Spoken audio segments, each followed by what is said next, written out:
Bon matin tout le monde, bienvenue dans On jase de chasse, de pêche, de plein air avec moi-même, Steph Monette. J'espère que vous allez bien ce matin. Bonjour Régis, Normand. Ouais, c'est pas chaud un matin, un petit neuf un matin. Regardez si je me tasse de même. Elle voulait pas que je le monte. On est tranquille le matin, là. Ben tranquille. Donc, bon matin tout le monde. On va laisser la gang de Facebook embarquer. J'étais un petit peu plus de bonheur parce qu'on s'en va en vélo un matin. On s'en va faire du vélo. Fait qu'on va triper un matin. Ah, la gang qui arrive. Salut, je suis pas capable d'avoir André de Saint-Apollinaire. Hearst ce matin, Dean. Bon matin.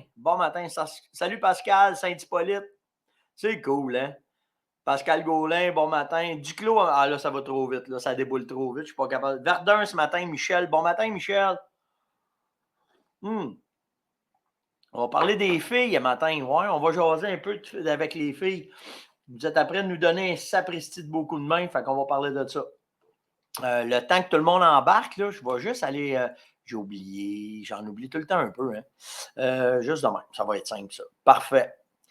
Bon, le temps que tout le monde arrive, je vais vous. Bon matin, Dominique est là ce matin, Sainte-Marie, André, Gatineau. C'est incroyable. Rock, il dit enfin, je te pogne live. C'est pas moi qui décide, hein. Tu sais, si vous restez là entre 7 et 8, là, vous devriez être capable de me pogner en live normalement. Sauf que c'est pas moi qui décide ça. Ça dépend tout le temps de tout. Passe-Pébiac, un matin, Régis, je m'en vais dans ton coin cet été. Je m'en vais en pêche. OK, on commence un matin. Avant d'aller plus loin, je veux vous souligner que si vous allez sur la ferme Monette, nous avons présentement un tabarouette de beaux concours. Vous allez ici là, sur Avec Steph, juste là en haut, vous cliquez sur l'onglet, puis vous allez sur Événement SACO, série 90. Vous cliquez là-dessus. Allez vous inscrire, allez mettre vos noms, allez mettre votre courriel, parce que cette semaine, on va être à Toronto à partir de jeudi, puis on va vous parler des nouvelles 90, des nouvelles SACO 90, puis on va... c'est elle, le petit bébé. Puis en fin de compte, on va seulement que ceux qui se seront inscrits sur la page vont pouvoir gagner 1500 pièces de saline, de l'heure, de stock d'orignal. On devrait avoir d'autres. J'ai pas eu le temps de parler avec la gang de Saco. Là. Fait que quand je vais être à Toronto, il va y avoir du stock qui va se rajouter, c'est sûr et certain. Mais on va vous arriver avec un paquet, mais vous allez gagner des salines, vous allez gagner des leurres de chasse, des calottes. Il y a un paquet d'affaires qu'on va vous faire tirer. Fait que soyez là, mais n'oubliez pas de vous enregistrer parce que même quand on va être en live, quand je vais embarquer sur le live, là, je vais vous le dire. Allez vous inscrire le temps qu'on fasse nos affaires. Puis à la fin du live, ben normalement, ce qu'on fait, c'est que pendant tout le live, on va parler des produits. Puis le lendemain, je nomme tous les gagnants qui ont participé, qui ont donné leur nom. Là. Fait qu'on va faire ça cette semaine. C'est jeudi, hein? C'est jeudi soir. Astique que j'ai hâte d'aller voir. Écoute, j'ai su. Il y en a un lot qui s'en vient. Là. Il y a un lot d'armes qui va arriver bientôt, des munitions aussi. J'ai beaucoup de questions, ces munitions. Hein. Je vais en parler un matin. J'ai beaucoup de questions sur comment choisir un bon boulet. Je vais vous donner une couple de trucs. Puis, il y a d'autres compagnies qui sont après investir pour s'en venir au Canada. On va pouvoir vous parler de ça aussi. En tout cas, il y a un paquet d'affaires, le fun, qui s'en viennent prochainement. Fait que c'est cool. Ah oui, hey, j'ai oublié de vous montrer ça aussi. Si vous allez sur le site de la ferme Monette, hey, on va faire ça de même. Checkez bien ça, je m'en viens en tabarouette avec cette machine-là. Comme ça, on part de la page Saco. Vous allez ici sur boutique. Vous cliquez boutique et vous marquez Blue Charm. Comme ça. Enter. Pouch. Puis, les nouveaux blocs sont là. OK? On les a mis en exclusivité pour la communauté On Jase et pour la gang de coach de chasse.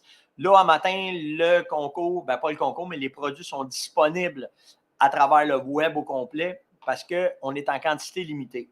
Par contre, si vous partagez les publications, allez vous les montrer. Bougez pas une seconde. Il faut que je fasse ça. Moi, dans ma tête, hein, des fois, ça va vite, puis ça va pas assez vite, bougez pas. Je vais aller chercher ma page Facebook, comme ça. En allant sur ma page Facebook, je vais vous montrer laquelle. Comme ça. OK. Fait que j'arrive, là, je vais là, je vais là, je vais là. Facebook. Vous allez sur ma page Facebook ici, OK? Puis, vous allez voir, là, c'est le show qui est là, OK? Puis, plus bas, bougez pas, ça devrait apparaître. Ah ouais, donc, les internets ne sont pas assez forts. Bon, ben, en tout cas, si vous allez sur ma page, il y a, les là. Fait que, il y a cette publication-là et il y a cette publication-là, celle du chevreuil et celle d'Orignal. Si vous voulez partager, OK, vous allez dans partage et vous venez mettre un commentaire fait.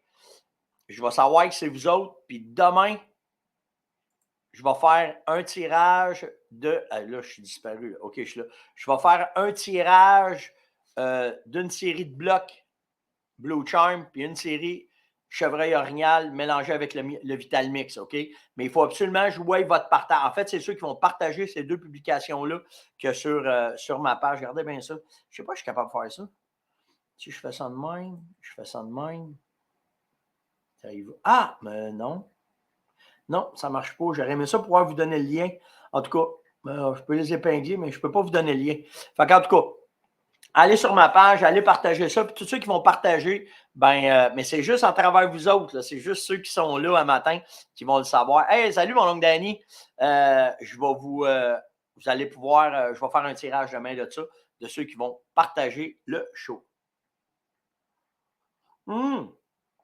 En fait, les blocs de Blue Charm avec Vital Mix, ils ont deux façons de travailler. C'est soit que tu le mets sur un gros bloc, ça va venir couvrir ton gros bloc, mais principalement, pourquoi on a développé ce produit-là, c'est d'être capable de prendre le bloc, de le mettre dans votre sac à dos, puis quand vous allez vous promener en forêt, puis vous trouvez des spots hot, puis que des fois, ça peut prendre une couple de semaines avant que les orignaux ou le chevreuil trouvent votre bloc.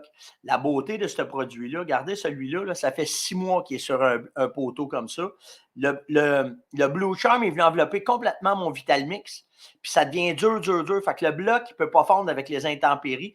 Donc, si vous faites plein de spots, tu te fais plein de spots dans le bois, cachés, en dehors de la pression de chasse, en dehors d'un paquet d'affaires, tu vas être capable d'avoir des spots que pas personne ne connaît, que quand tu vas arriver à l'Orignal, quand tu vas arriver au chevreuil, que ça va peut-être avoir gardé un achalandage, que ça va l'avoir donné un endroit safe. Fait que pour le chevreuil, tu vas peut-être pouvoir refaire un micro à pas. Puis pour l'Orignal, par exemple, sur le câble, ça va te donner des places pour aller caler, que pas personne n'est allé. Ça te donne en fait un but quand tu veux. Tu sais, des fois, on ne sait pas où s'en aller. Tu dis, hey, oui, c'est vrai, sur mon GPS, cet été, j'avais mis ça. Là, tu pars, tu vas voir, tu vas chasser. C'est pour ça que ça a été développé, puis ça a été pensé, ce bloc-là. Fait que c'est vraiment pour ça. Bon matin, Bruno! Mon body, il est là matin. Il s'en va au rempart un matin. C'est cool. Bon matin, Manon. Elle dit, je suis contente. Elle dit, je t'ai poigné en live. C'est pas moi qui contrôle ça. Ça me désole souvent quand vous venez m'écrire et vous venez me dire, hey, on essaie de te pogner en live, mais on ne te pogne pas tout le temps. C'est pas moi qui décide. De toute façon, vous m'avez en rediffusion. Fait que ça, c'est pas grave. OK? Qu'est-ce que j'ai des nouvelles le matin? Hey! La tulipe! Allez faire un tour sur le site de la tulipe des Steiner, 50% matin. C'est Denis qui m'a donné l'information un matin. OK? Fait que si vous voulez vous avoir une bonne paire de jumelles, 50% de rabais. Vraiment, là, c'est une paire de jumelles, je pense qu'il vaut 600$, puis vous l'avez pour 250$, quelque chose dans ce genre-là.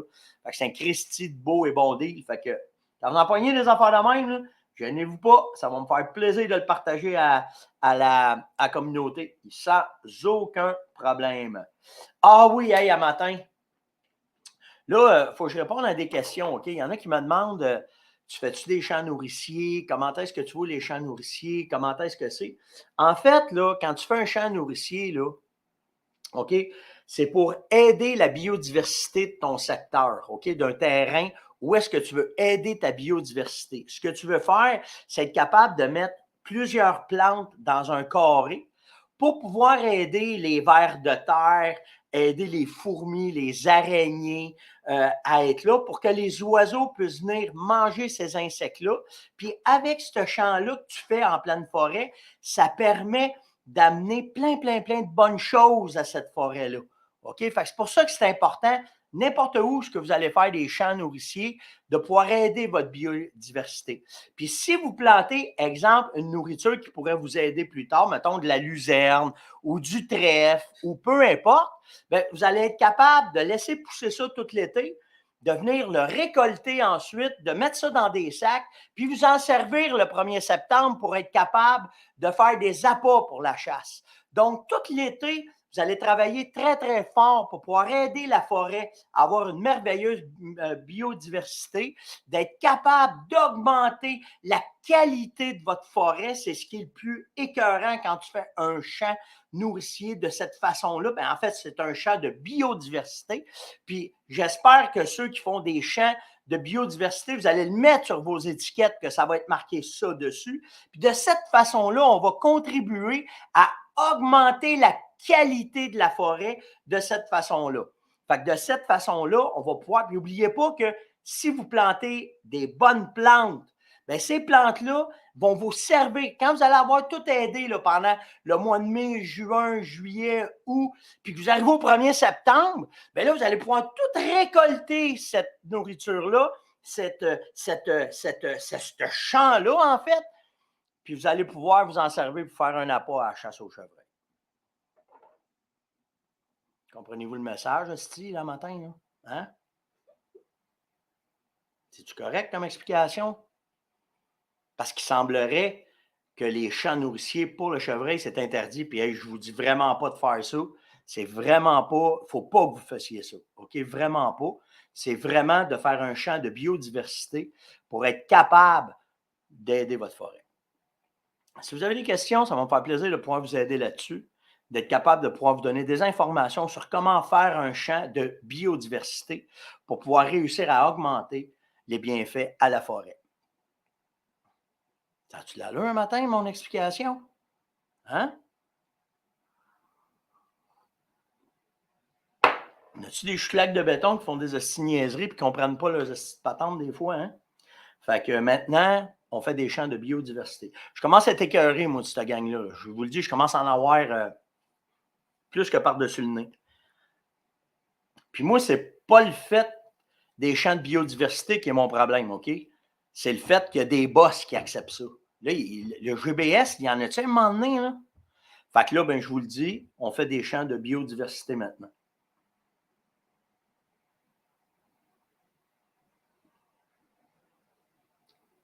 J'arrête ça là, hein? C'est-tu correct? J'ai-tu bien dit ça? Je sens du sarcasme dans ta voix. Du sarcasme dans ma voix? Jamais. Je ne suis pas de même, moi. Voyons donc. Le but, c'est vraiment d'aider à ce que les insectes puissent proliférer comme il faut en pleine nature pour être capable d'augmenter la biodiversité, pour être capable de donner plus d'éléments. C'est des éléments à la nature. Fait que de cette façon-là, on va être capable de collaborer aux bienfaits de Mère Nature. C'est juste de mettre les bons mots. C'est juste de mettre les bons mots en bonne place. C'est juste ça l'affaire. Puis jamais j'oserais parler de dire qu'il y a certaines lois qui n'ont pas de crise de bon sens. Jamais m'a dit ça, voyons donc. Ils sont tellement sensés une fois de temps en temps, surtout dans leurs réponses.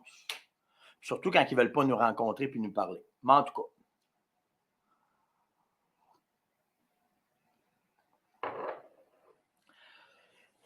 Oui, merci Jean-Pierre. Les abeilles, j'avais oublié ça. Surtout les abeilles. OK? Surtout les abeilles. J'avais oublié. C'est bien important parce que les abeilles, c'est la base de toute l'agriculture. On a besoin d'eux autres pour polliniser. Donc, si vous les aidez à polliniser, si vous réussissez à faire des champs de biodiversité en forêt, puis qu'il y a parce qu'il y a tout le temps des fleurs qui vont sortir à travers ça, ça va aider la pollinisation des arbres fruitiers, que eux aussi, vous pourrez les récolter un jour et être capable d'être capable d'augmenter la biodiversité c'est ça. OK, fait qu'on continue, hein, matin? S'il y en a qui ont des questions sur les champs de biodiversité, ça va me faire plaisir de vous aider. Puis, ben cool. Merci pour ceux qui m'ont aidé là, à parler des abeilles aussi. C'est vraiment intéressant. OK. OK. Y a-t-il d'autres choses que je veux vous parler? C'est sûr, j'ai d'autres choses que je veux vous parler. Alain m'a demandé comment tu fais pour choisir un bon boulet. Je vous ai sorti un paquet de vidéos, OK? En fait, il y en a plusieurs sortes de bons boulets, OK, pour vos armes à feu. Moi, quand j'ai chassé pendant 25 ans, si ce n'est pas 30 ans de temps avec le Northern Partition, OK? Parce que c'était une des technologies que je connaissais le mieux. C'était le meilleur boulet que je connaissais pour l'habitat où est-ce que je chassais au Québec. Parce qu'au Québec, on tire de proche et on tire de loin. La technologie a avancé. Ça m'a permis d'apprendre sur d'autres choses, de connaître d'autres boulets. OK? Ceux que j'étais le plus sceptique, c'était les boulets monolithiques, OK? Tout en cope. Quand je suis allé en Finlande l'année passée, j'ai eu preuve, non pas preuve sur papier, mais preuve sur gibier, que ça marche en 5 grammes, ces boulets-là, OK, le blade. Mais je veux vous montrer de quoi que vous puissiez faire votre propre opinion si vous décidez d'essayer un autre boulet, parce que sont durs à trouver, les boulets. OK, on va être franc, nous autres, là, en fait, c'est les munitions qui sont dures à trouver. Donc, je veux que vous compreniez comment est-ce qu'un gel balistique fonctionne. OK? Je vous ai sorti un gel balistique. OK? Ce gel balistique-là, c'est avec un boulet très, très dur. Ça veut dire que ce boulet-là ne prendra pas d'expansion, puis c'est l'expansion. Attends, je vais revenir, il faut que je voie la matin. Attendez-vous, parce que quand ici, je vais enlever ça. Je vais vous expliquer de quoi avant. Ce qui aide à faire un tir vraiment efficace pour tuer un gibier, c'est quand le boulet rentre, c'est l'énergie qui est en arrière du boulet. Quand cette énergie-là rentre dans le gibier, si l'énergie ne sort pas, il faut qu'elle sorte en 4 parts, OK, cette énergie-là, et c'est là que ça fait son dommage à l'intérieur du gibier. Si la balle, elle passe, right through, l'énergie, elle rentre dedans, mais elle sort aussi. Fait que vous perdez une certaine puissance de votre boulet, et c'est là que ça fait moins de dommages. Donc, c'est important d'avoir un boulet que quand il va arriver, il va rentrer, puis il va rester le plus possible en dedans pour que cette énergie-là puisse sortir. OK? Ça, c'est la première affaire à comprendre quand on fait ça. Donc, dans les sortes de boulets. Puis là, ben, le problème, c'est que tu as souvent des boulets qui vont être efficaces over 250 verges. Fait que là, ben, en dedans de ça, ça passe. OK? Fait que dans tous les boulets que j'ai essayés, que je connais, comment est-ce que c'est, mais c'est là l'exemple que je veux vous montrer. Regardez bien ça. OK? Quand vous regardez comme ça, celui-là. Quand vous regardez un boulet, OK, qui rentre, c'est un gel balistique, regardez bien l'expansion que ce boulet-là va prendre dans le gel balistique. OK? On le voit rentrer. OK? Il rentre dedans. Puis, gardez la ligne. OK? Comment est-ce que la ligne d'énergie se fait en entour du boulet? OK? Fait que quand vous allez voir, normalement, n'importe quelle compagnie de munitions met ces vidéos-là sur YouTube. Fait que vous tapez le nom de votre boulet, puis vous allez voir. OK? Regardez comment est-ce que le gel balistique répond. Un bon boulet, à courte et longue distance, je vais vous montrer. Là, attendez une minute, il faut que j'aille ça, parce que je m'en allais passer par la bande. On va commencer avec le Powerhead, OK? Pas lui, le Super Hammerhead. OK? Fait que les compagnies, ce qu'ils font, c'est qu'ils vont venir vous mettre le nom du boulet avec comment est-ce qu'il fait, puis le poids, pour vous donner une idée comment est-ce que le boulet travaille. OK? Fait que là, ben, quand tu vois, là, ils vous montrent les boulets, l'expansion. Regardez comment est-ce que l'énergie se dégage de ce boulet-là. OK? C'est ça qui est important de comprendre. C'est quand le boulet rentre dans le gibier, je vais revenir. Non, c'est pas lui, c'est lui. Non, c'est lui, ça. Comme ça. OK? Ce qui est important de comprendre, là, ça, comme ça. Je vous le montre. OK. C'est ça qu'il faut que vous compreniez. Regardez comment est-ce que l'énergie qui est dégagée dans le boulet, OK, va faire, c'est ça qui fait que ça abat un gibier, que ça fait une mise à mort parfaite. La même affaire, si on va chercher ce boulet-là, je vais vous parler du monolithique, OK, le blade, comme ça. Regardez bien aller le blade aussi, comment est-ce qu'il est, une 308, 162 grains, OK. Gardez le boulet aller. Regardez l'expansion, comment est-ce qu'elle est impressionnante. OK? Fait que c'est ce que vous voulez comme boulet. OK? Quand vous magasinez vos boulets, allez sur YouTube, tapez, exemple, ça là, j'avais fait, je vais revenir, attendez, il faut que je revienne en arrière, là. Ouais, c'est lui. Non, c'est lui. OK? Vous tapez le nom du boulet. C'est le Powerhead Blade. J'ai mis, mettons, 308. Puis vous venez mettre à côté gel balistique. Puis là, vous allez avoir la chance de voir ce que les compagnies vous mettent, puis comment est-ce que les gels balistiques travaillent. Fait que c'est pour ça que quand tu achètes une balle, on n'a pas le choix, il faut vivre avec ce qu'on a, là, OK? Mais ce qu'on veut, c'est que pour l'orignal, puis pour le chevreuil, un boulet qui pourrait faire les deux, c'est un boulet à courte et longue distance. Fait qu'à courte distance, il va fesser comme il faut, puis pour l'orignal, ça va fesser comme il faut aussi. Fait que c'est ça, c'est le compromis qu'il faut essayer de trouver entre les deux. OK?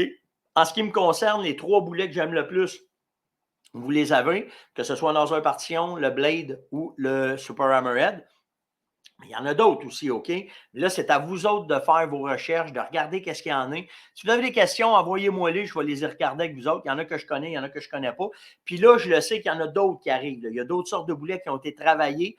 Tu as des boulets qui sont beaucoup plus spécifiques, comme le Game Head, va être plus de Sako. Le Game Head va être plus, c'est un boulet plus mou.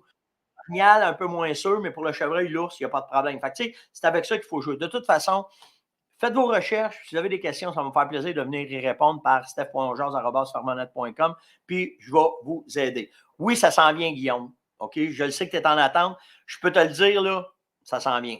Ça s'en vient sur l'eau, là. Ça s'en vient. OK? Je le sais, là, je suis au courant. J'en ai commandé, moi aussi. Puis, j'ai la chance de connaître.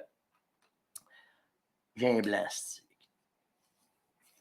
C'est que ça m'écoeure. En tout cas, un de la gang de Sako en Finlande, puis on se parle régulièrement. Fait que quand il me dit It's coming, je peux vous dire que c'est It's coming. Fait que ça s'en vient, soyez patients. Il y en a une couple qui ont rentré. Hein, dernièrement, j'en avais parlé. Le Repentigny en avait, Coton, le Repentigny en avait, la Tulipe en avait. Chic Dante, il est vide. Mais en tout cas, peu importe. Là, si vous appelez-les et demandez-leur. Repentigny en avait jusqu'à 2-3 jours. Là, fait que parlez-leur, allez voir. Il y avait aussi Dan Chasse qui en avait. Eux autres aussi, il y en avait. OK? Bon, dans un autre ordre d'idée, où est-ce qu'on tire ça un ours? Je vais vous montrer de quoi l'important, OK, à comprendre sur l'ours. Pardon? Dans l'oreille. Ah, toi, dis pas ça. Parce que Caroline, son premier ours que je lui ai fait récolter, je lui avais dit, je ne veux pas le courroyer, fait que tu y tires dans l'oreille. Quand elle a tiré son ours, il écrasait là. Fait que quand je suis arrivé, il n'y avait pas de trou. 0 trou. Là, tu sais, j'ai juste une petite goutte. Elle avait tiré dans le trou de l'oreille. Directement dedans. Puis la balle que j'avais était parfaite parce que ça avait fait. C'est ça le but de l'exercice. Mais je ne vous conseille pas de faire ça. À l'époque, nous n'avions pas les informations que nous avions aujourd'hui. Gardez bien ce qu'il faut comprendre. OK? Sur un cerf de Virginie, là, gardez le 5, le 8 et le 10. Le 5, c'est le foie. Le 8, c'est les poumons. Le 10, c'est le cœur. OK? Regardez comment est-ce que ça va aller chercher dans le devant de l'épaule. OK? On peut se permettre de tirer dans le devant de l'épaule parce qu'on va poigner, si on tire en plein centre dans le top de l'épaule d'un chevreuil, on va poigner la horte du cœur, on va poigner les poumons, on va y éclater 2 poumons, puis c'est là que ça fait la job. On ne peut pas faire ça avec un ours. Okay? Gardez le 10 où est-ce qu'il est placé par rapport à un chevreuil. Quelques pouces, quelques centimètres plus en arrière de la patte. Le foie, le 8, est beaucoup, beaucoup plus au centre de l'ours. OK? Et le foie est complètement en arrière. Donc, c'est important de comprendre ça quand vous chassez l'ours. Vous pouvez vous permettre de tirer pas mal en arrière de la patte. Et là, j'ai eu tellement une grosse assassination avec M. Martineau des chiens de sang là-dessus parce que Yves, il avait découpé des ours. Il avait tué des ours, là. Il les avait couchés, il les avait gelés tête, il les avait coupés en tranches pour aller voir où sont les organes vitaux. Puis moi, à l'époque, je disais tout le temps, tire en avant. Puis Yves m'avait dit, Stéphane, t'es dans le champ quand tu dis ça. Ouais, mais moi, ils ont tout le temps tombé. Ouais, mais dis-toi, il dit, soit que tu étais chanceux ou bien. Mais il a raison. Il faut donner à César ce qui est à César. Si vous tirez un ours, OK, n'oubliez pas que c'est un petit peu. Vous pouvez vous permettre de tirer vraiment en arrière de la patte. Tandis qu'un chevreuil, si vous tirez trop en arrière de la patte, si vous en allez vers le 5, vous allez être dans le foie. C'est 4, 5, 6 heures d'attente avant de pouvoir retrouver votre chevreuil, OK? Tandis que dans l'ours, il faut quasiment que tu le tires dans la fesse pour pouvoir pogner le foie. Alors, de tirer directement en arrière de la patte, 3 pouces en arrière, mettons, tu vas pogner le cœur, puis tu vas pogner bien comme il faut les poumons. Alors là, ça va faire un très, très bon tir, puis tu vas pouvoir récolter proprement ton ours, OK? Fait que c'est vraiment, vraiment ça. OK? Fait que.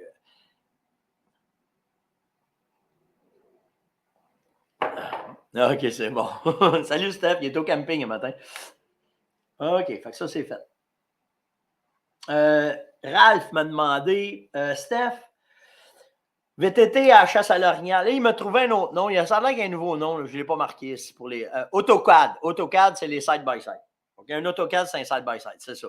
Fait que, il me dit, c'est-tu bon chasser avec ça, l'orignal? Qu'est-ce que tu en penses? Tout est qu'une question, comment est-ce que ça se passe sur ton territoire d'orignal. OK?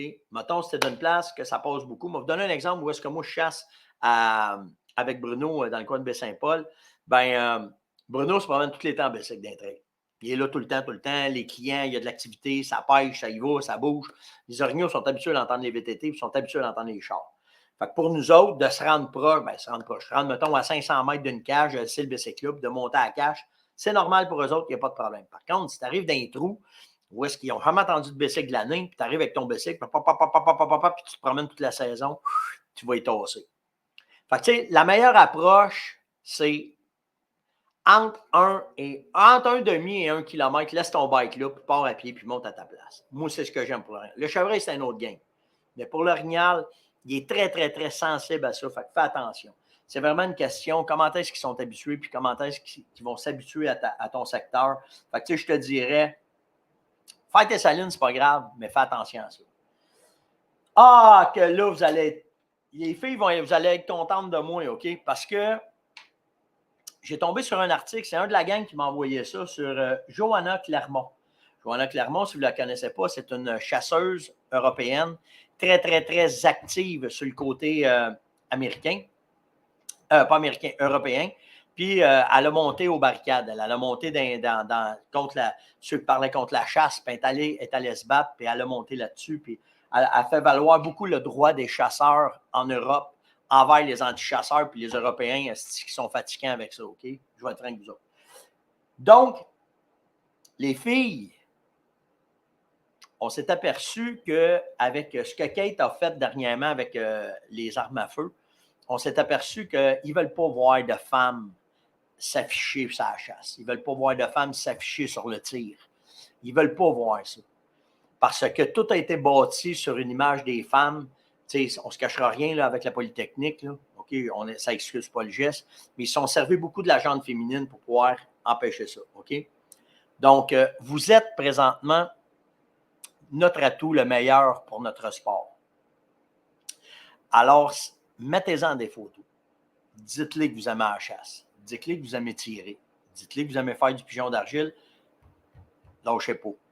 Puis si vous avez des cabochons, parce qu'il y en a des cabochons là, qui viennent vous dire quoi que ce soit, là, on ne peut pas rien faire, nous autres, quand ça arrive, ça. Mais il y a une affaire que vous pouvez faire. Ça s'appelle bloquer. Bloquez-les tout de suite, les cabochons qui vont venir vous parler. Donnez-leur pas un pouce parce que, honnêtement, les boys, on a besoin des filles plus que jamais dans notre industrie. Avec tout ce que j'ai lu dernièrement là-dessus, vous êtes celle qui fait la différence présentement. Parce qu'on s'en est aperçu que quand les femmes... Kate, là, s'est fait fermer le clapet quand elle a été au comité contre le C21, puis on ramassé Bourget. C'est facile de ramasser un gars. Mais quand une femme parle de ce qu'elle aime, de les valeurs qu'elle a, puis là, de plus en plus, les femmes vont à la chasse pour ramener de la viande à la maison pour les enfants. Fait que, tu sais, c'est toutes des affaires qui sont vraiment, vraiment, j'ai hâte de la même affaire. Là, tu sais, là je ne veux pas parler, je sais qu'on en a plein de femmes. Puis, tu sais, une des femmes qui était pionnière au Québec là-dedans, c'était Suzanne Lapointe. Souvenez-vous, là, c'était une fière chasseuse. OK? Elle ne se cachait pas de ça, puis elle faisait des recettes avec ça. OK? Puis, il y en a eu d'autres, là, plein de femmes que j'ai connues là, dans toute la carrière que j'ai faite. Mais, tu sais, que ce soit Kate, Jade ou peu importe les autres filles qui sont là, on a besoin de vous autres plus que jamais, puis mettez-en des photos. Puis je vous le dis, s'il y a des cabochons qui viennent vous écœurer, bloquez-les. Puis si ça va trop loin, appelez la police ou dites-le à Steph. On verra comment est-ce qu'on peut régler ça. Mais sérieusement, on a besoin de vous autres. Puis grâce à Johanna Clermont, puis à Kate, puis à bien d'autres femmes, puis Suzanne Lapointe aussi, Mme Lapointe, là, qui est décédée aujourd'hui. Mais vous faites vraiment la grosse différence aujourd'hui. Et encore plus que jamais. Fait que quand on vous voit dans un chantier, moi, je suis content. Quand on vous voit à la chasse, moi, je suis content. Puis s'il y a des cabochons, le reste, on va s'arranger avec ça, nous autres. OK? Fait qu'il n'y a pas de problème. Mais lâchez pas de vous afficher, lâchez pas de donner vos opinions, lâchez pas de dire comment est-ce que vous aimez ça. Lâchez ça. Exactement, Manon. C'est ça. Puis je vous le dis, là, la fonction bloquée, c'est tellement facile. Moi, là, il n'y a même pas de niaisage. Hein. Si, tu sais, tu viens me poser... C'est tout le temps une question de respect. Puis si, selon vos valeurs à vous autres, ça frôle le mauvais respect, OK, bloquez ça tout de suite. Si attendez pas, bloquez ça tout de suite, that's it, that's all, puis c'est pas plus compliqué que ça. OK? En terminant, Jean Lausière me demande, Stéphane, puis j'ai carré aussi deux petites questions vite, vite. Là, Stéphane, il me demande, Stéphane, le produit pour les tiques, j'ai trouvé un produit avec la permétrine dedans. C'est-tu bon? Qu'est-ce que tu en penses? Je ne le connais pas, le produit que tu m'as montré, mais je vais vous donner un truc, OK?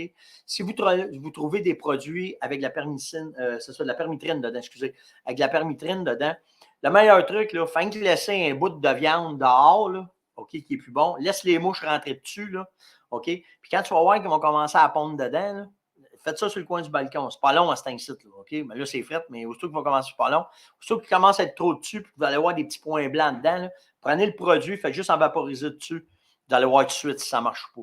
OK? C'est tellement efficace, ce produit-là, sur les insectes. Premièrement, les œufs vont mourir tout de suite, puis ils vont oublier le morceau qu'il y a là. Il devient complètement inintéressant pour n'importe quel insecte, dont les tiques. OK? Fait que c'est le meilleur truc à faire. Moi, c'est ce que je fais. Quand j'en ai trouvé là, des produits, là, puis j'ai fait les tests, puis c'est automatique. Hein? Tu le vois tout de suite. Si ça prend 5 minutes, il n'y a plus rien. Ils l'ont oublié complètement, puis il n'y a plus de problème avec ça. Fait que faites le test. Puis en terminant, Carré qui me demande, Steph, je commence à chasser l'ours, j'ai un gallon de bivium, je me suis trouvé un castor en entier, puis j'ai de la mélasse, qu'est-ce que je fais avec ça? Dans ton baril, désosse ton castor, coupe-le en quartier, garde-toi 4 morceaux, mettons, que tu vas faire, ou 6 morceaux, dépendant comment tu vas le couper. Fais geler tes morceaux. Prends un morceau à la fois trempé dans l'huile que tu vas venir mettre dans le milieu de ton drum. Ton gallon, OK, de bivium, quand ton drum est fermé, prends-les, puis mets-en le tiers sur ton gallon. Quand ça va sécher, ça va venir, il va l'enrober, puis il va sentir beaucoup le castor. Avec ton morceau de castor dedans, c'est malade. Puis si tu as une bonne quantité de mélasse qui est dans ton stock, bon, ben, essaye de la diluer un peu, puis rajoute-les avec ta moulée que tu as dedans, puis qu'est-ce que tu as dans ton drum. Quand l'ours va brasser ça, la mélasse va tout poigner ton stock. Tu peux même mettre de l'huile à patate frite, ou tu peux mettre peu importe, là, mais avec ta mélasse, tu vas voir, ça va faire une méchante belle pâte, puis les ours vont avoir de la misère. Tu vas avoir un castor, ça va sentir le castor, tu vas avoir tout ce qu'il faut, carré, puis ça va être parfait pour ta chasse. Et voilà. Je me souviens pas. Claude, viens m'écrire en privé. Moi, tu as le trouvé le nom du produit. C'est pas un problème. Là, je l'ai dans mes affaires. Fait que je pourrais te le trouver. Je me souviens pas. C'est quoi là, exactement. OK? Ah, je le sais pas. Je le sais pas, Guillaume. On attend. On va voir puis c'est le cas. On va voir qu'est-ce qui va rentrer. Hey, c'était Longeance de matin. Likez, partagez, invitez, surtout commentez. Puis là, ben, vous le savez, hein, si vous faites des champs, ben, c'est pour aider la biodiversité de vos forêts. Passez une excellente journée. Faites attention à vous autres. On se parle demain. Ciao tout le monde.